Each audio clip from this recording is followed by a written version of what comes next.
jungle. महिला कष्टकरी वेगवेगळ्या पक्षाचे वेगवेगळ्या संघटनांचे आज या ठिकाणी आपण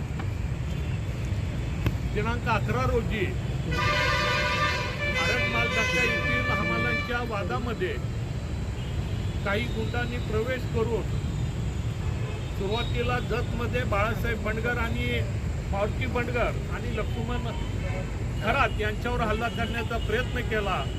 तो अयशस्वी झाल्यानंतर गुन्हेगारांनी निलेश गडदे आणि त्याच्या सहकारी सांगलीमध्ये बाळासाहेब बंडगर होऊन गेलेले आहे।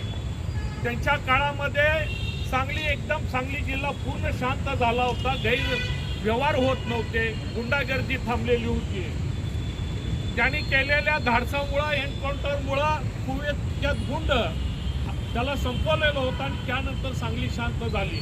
त्यानंतर अशा पद्धतीचं पोलीस प्रशासनामध्ये अधिकारी आलेले नाही आहेत, तर त्यांच्यासारखा कर्तृत्ववान धाडसी अधिकारी पुन्हा सांगली जिल्ह्याला मिळावा आणि म्हणून आपण त्यांचं स्मरण करून या ठिकाणी आलेलो आहे क्रांतिसेन नाना पाटलांच्या इथे।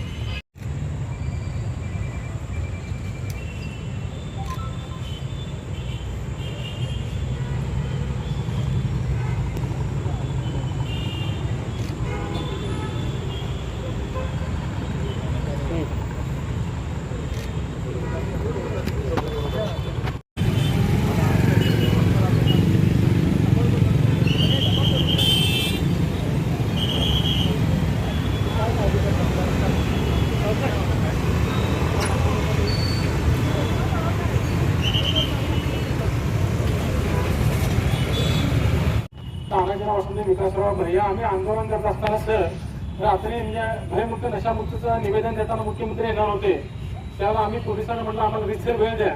तर रात्रीपासून दुसऱ्या दिवशी सकाळी घरातनं बाहेर पडसपर्यंत आमच्या दारात पोलीस आणि सकाळी दारातनं भरून पाय टाकल्या आम्हाला खासगी गाडीतनं पोलीस स्टेशनला बसवलं जाते। आमच्यावर कुठलाही गुन्हा नाही, कुठला आरोप नाही।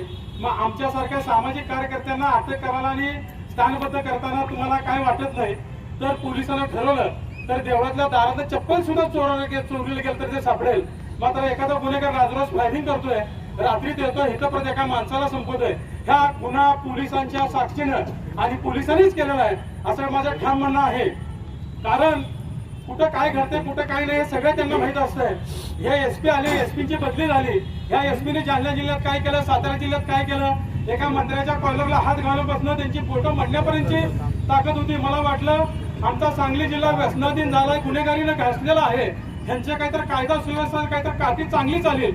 मात्र ह्यांच्या डोळ्यात एकच एखाद्या 11 वर्षाच्या मुलाचा मुलगा पडत असेल तर ह्या जोशी साहेबांकडे जी अपेक्षा होती ती फेल गेली असं वाटून देऊ नका जोशी साहेब। माझी ह्या तमाम बंडगर कुटुंबांनी सांगलीकरांच्या वतीनं विनंती आहे, आपण आपला पोलीस खाक्याच्या जसं जरांगेंच्या इथं आणि सातारा दाखवला त्याच्यात मला जायचं नाही। मात्र ह्या गुन्हेगारीला आणि ह्या भ्रष्टाचाराला आणि ह्या नशामुक्तीला जर आळा घालायचा असेल तर हीच तुम्हाला संधी आहे। अन्यथा गमिनी कायद्याने आम्ही ह्या सांगली जिल्हा पोलीस स्टेशनचं नाव एखाद्या विशिष्ट कार्यालय म्हणून नाव द्यायचं आम्हाला भाग पडू नका, एवढीच या निमित्तानं मी श्रद्धांजली व्यक्त करतो आणि थांबतो।